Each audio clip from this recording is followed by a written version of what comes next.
Hello and welcome back.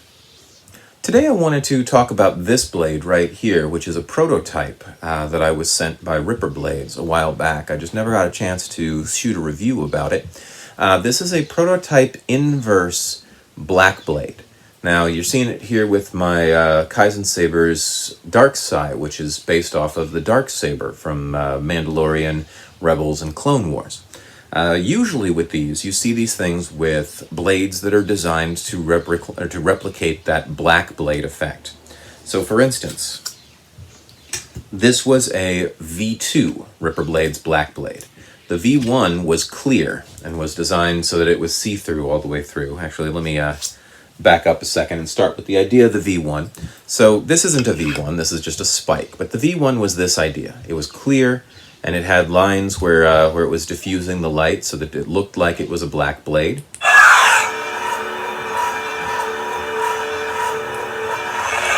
The problem with the clear one is that while it looks most impressive in person, on screen or things like that, there's a little bit too much light for it to have that black core solid effect. Let me see if I can get this close enough that you can see what's...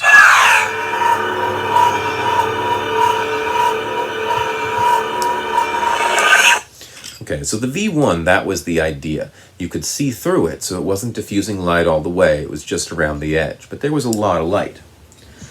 Okay, and then he switched over to the V2, which was this, which is the same thing, except it's blackened out and then the lightning is etched through, so that you have more of a black-looking blade when it's turned off, which is great for cosplay or long trooping. When you turn it on,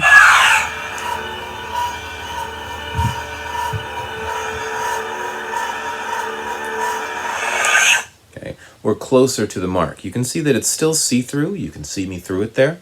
But it blacks out and then the lightning pops where the lightning is. All right. He was searching for this this black core a little bit more, so he came up with the V3, which is part of the new Onyx collection. So the V3 is two pieces of black, non-transparent acrylic and a piece of transparent acrylic in the middle. And he's experimented with various material to try to make it as close to what you get in the movies as he can.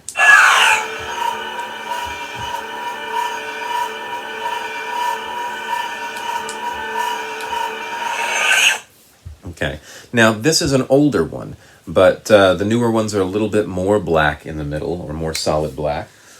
Okay. The newer ones that are part of the Onyx collection these days have that same technology, but he used a different material and he blocked out the inside a little bit more so that you end up with a much more solid black and a much clearer line. This is a rapier model, but imagine this in this shape, and that's what you're getting with the black blades these days. All right. What I have here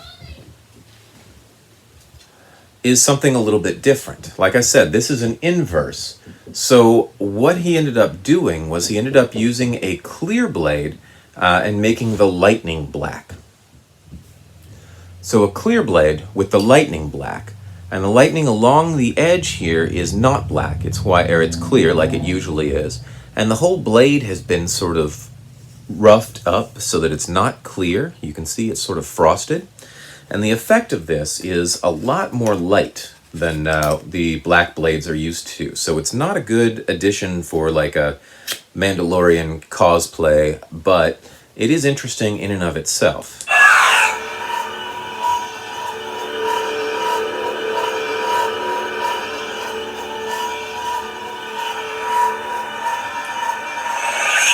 There's just a lot more diffusion. And a lot of these black lines, while very striking off, get lost when the thing is turned on.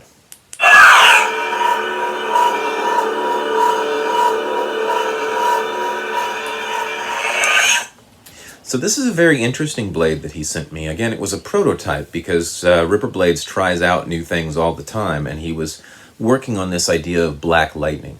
When it's turned off, it has a very interesting crystal blade effect, I think. Not really an energy blade, but more like an energy crystal blade, which isn't really Star Wars universe.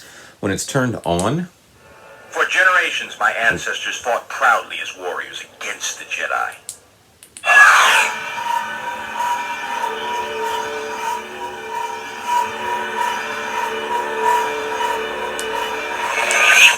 when it's turned on, it's a lot of light. So lightsabers exist outside of Star Wars universe, and a lot of people have different applications for them, like light cutlasses. You go into old school cartoons, and there's lightsabers all over the place. One of the characters in She-Ra had one. Seahawk, one of the Goltar and the Golden Lance. There's a lot of different, the Sun Sword from Thundar, but there's a lot of different examples of lightsaber-like things.